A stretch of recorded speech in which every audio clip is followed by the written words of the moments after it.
Kung matindi ang naging proseso sa pagpili ng ibang mga tauhan, mas lalong naging mabusisi sa pagtuklas ng dalawang aktor na makakaparehan ng primetime queen na si Marian Rivera.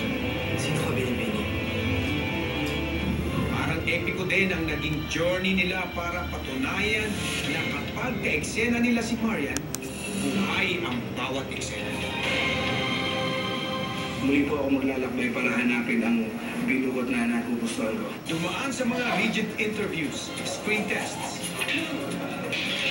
and workshops bago napili ang makikisig na lalaking magbibigay kulay at sigla sa puso ni Amaya.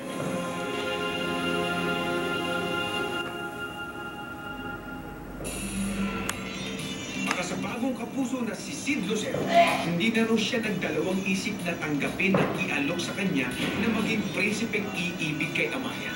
This is the biggest one. Nung narinig ko nga na epic series yung tawag na, wala pa naman ako narinig na tinatawag na epic series ever eh. So this is the first of its kind, I believe.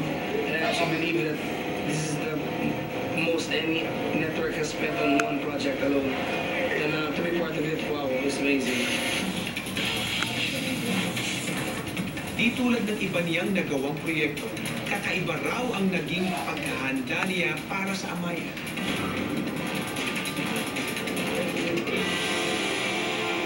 Kung hindi ka nag-practice na hawak mo yung espada, mga nakakagabradal mabigat eh.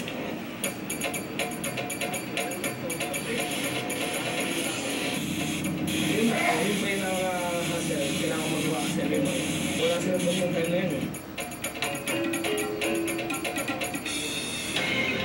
Hindi man daw nabahag ang buntot ni Sid sa pagsusuot ng bahag.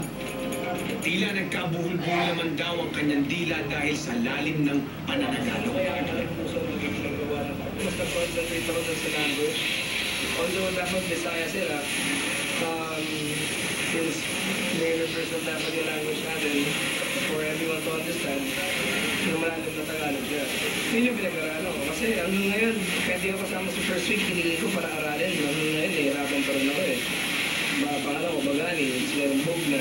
Tapos may, bailan, palumpit, kung ano man tawag dyan, grabe.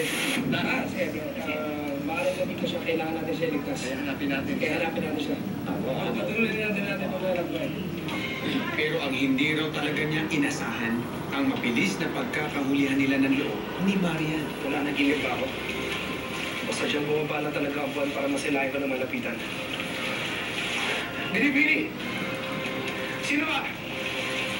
Ano ba alam mo? To be fair naman, medyo nakakasinda. Tapos may mga stories na yung rumors na narinig mo lang na ganito siya, gano'n siya. Nung nakilala ko siya, sus, hindi naman pala. I don't know how to explain it. Nakakilala yung personality niya. Pero hindi pala magiging madali para kay Prinsipe Bagani. Nasakupin ang puso ni Amaya dahil may mahigpit itong gwardya